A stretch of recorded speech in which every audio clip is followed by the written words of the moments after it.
আমি যদি আপনার মতো চাকরি করতাম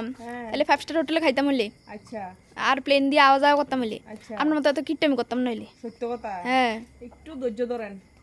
5 স্টার হোটেলে খাইতেন সবই ঠিক আছে চাকরিটা কি নিজের দক্ষতায় খাইতেন নাকি তা বাপের দিনের সম্পত্তি বেচে সেটা চাকরিটা খাইতেন কিছু কিছু মানুষ তো আছে বাপের দিনের সম্পত্তি জায়গা সম্পত্তি বেচে হ্যাঁ জায়গা সম্পত্তি দিয়ে গীতা করবা এটি বেচো বেচা টেয়া দিল তো আমি চাকরিটা পামু হ্যাঁ তুমি পারবানি আমার একটা চাকরি লয়ে যাই এটি বেচা টেয়া দিল তো আমি চাকরি পামু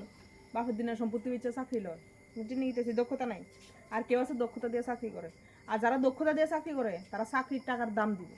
বুঝি নাকি তো আপনার মতন 5 স্টার হোটেলে আর হেলিকপ্টার উড়ায় টেহা উড়াইতো না টেহারে দাম দিব টেহারে দাম দিয়ে টেহা সঠিক জায়গায় খরচ করবো বুঝছেন নাকি তো প্রয়োজনের সময় খরচ করতে পারবো প্রয়োজনের সময় মানুষের কাছে হাত ফাঁদবো আর যখন থাকবো তখন এমনি উঠবো আর যখন থাকতো না তখন মানুষের কাছে হাত ফাঁদবো লাভটা গীতা আমার মতে চাকরি করেন বালা কথা টেহা পয়সার একটু দাম দিয়েন বুঝছেন নাকি তো এমনভাবে টেহা পয়সা উড়ান বালা না হ্যাঁ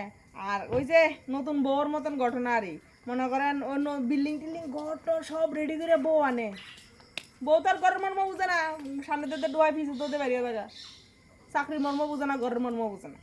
আর যখন বউটা ভাঙ্গা করে আইয়ে নিজের হাতে ঘরটা বানায় তখন হেই বউ আর ঘর ভাঙ্গা যেত না কারণ কি তা কষ্টে বানাইছে তো কষ্ট হয়েছে কষ্ট করে ঘর বানাইছে তাহলে ঘর ছেড়া যেত না এলিকে কই চাকরিটা পাইলে দক্ষতা দিয়ে চাকরি পাইলে চাকরির দাম দিব আর যদি দক্ষতা দিয়ে না পায় চাকরি বাপের দিনে সম্পত্তি বেচে চাকরি পায় তাহলে এটা হারে এমনি